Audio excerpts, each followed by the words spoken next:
reconnaîtrez désormais pour votre chef, le colonel Dumasso, ici présent. Vous lui obéirez en tout ce qu'il vous commandera. Si! Oh! Bravo!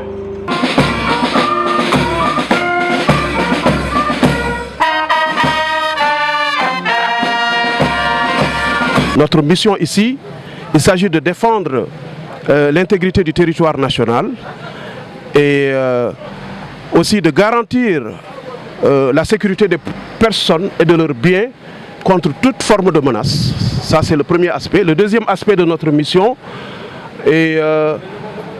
c'est de participer, et dans les conditions fixées par la loi, au maintien et au rétablissement de l'ordre public. Et enfin, le dernier aspect, c'est d'assister les populations et de soutenir les structures compétentes en cas de sinistre. La zone militaire numéro 3 concerne les régions administratives de Kaolack, de Fatick et de Kaffrine. Sur le plan maritime, effectivement, nous avons à peu près 54 îles communément appelées les îles du Saloum. Là, il y a un enjeu sécuritaire, un enjeu économique, mais aussi culturel et je pourrais même dire un peu de souveraineté. Donc vous savez que les autorités tiennent à accroître la présence des armées et des forces de défense de manière générale au niveau de ces îles. Je ne dis pas qu'elles ne sont pas contrôlées, mais nous voulons être beaucoup plus présents ici, au niveau de ces îles. Ensuite maintenant, il y a l'exploitation pétrolière dans la zone au niveau de Sangomar, ce qui fait que le côté maritime est particulièrement important. Et tout ceci rime avec un enjeu sécuritaire.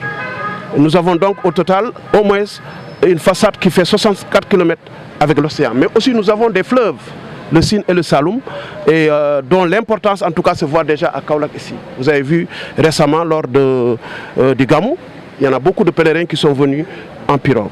Et ceci traduit aussi le lien solide qu'il y a entre ces îles du Saloum et le reste de la zone. C'est pourquoi d'ailleurs nous avons tenu à inviter des chefs de village de ces îles du Saloum.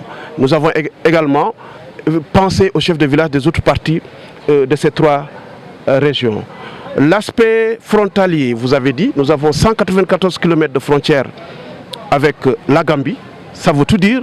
La frontière, c'est un filtre, mais aussi c'est une zone où chacun veut étaler son influence. Influence au plan d'abord sécuritaire, sur le plan économique, sur le plan culturel. C'est important parce qu'il s'agit donc d'influence. Voilà, donc nous avons donc les îles, nous avons l'aspect frontalier, mais nous avons aussi ce que tout le reste du Sénégal a en commun. Et personne n'est en tout cas exempt de ce qu'on appelle les nouvelles menaces aujourd'hui. C'est ce qui fait que nous prenons en même temps les mesures qui sont prises au niveau des autres zones d'action. Je voulais souligner que la particularité de cette zone, c'est d'abord au plan géographique. C'est une zone tampon, charnière, entre le nord, l'est, le sud et le reste du pays. Et donc normalement c'est une zone de transit. Pour une armée, ça veut dire beaucoup de choses. Mais aussi la grandeur en termes de zone d'action. Nous venons en deuxième position. Il y a peut-être une seule zone militaire qui est, par son étendue, est plus grande que la zone militaire numéro 3. Effectivement, c'est pourquoi vous avez vu que les populations sont venues, en tout cas de toutes les zones de ces trois régions. Nous les avons impliqués depuis toujours, mes prédécesseurs à qui d'ailleurs je rends un grand hommage. Nous allons poursuivre dans la même voie, nous allons essayer de l'accentuer davantage. Et vous pouvez voir qu'au niveau de ces trois régions, il y a eu beaucoup de nouvelles créations.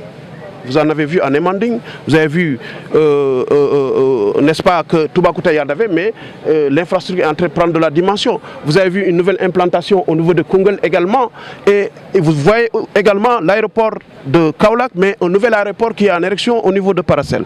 Donc l'armée est en train de renforcer sa présence ici, et tout simplement pour le bien des populations.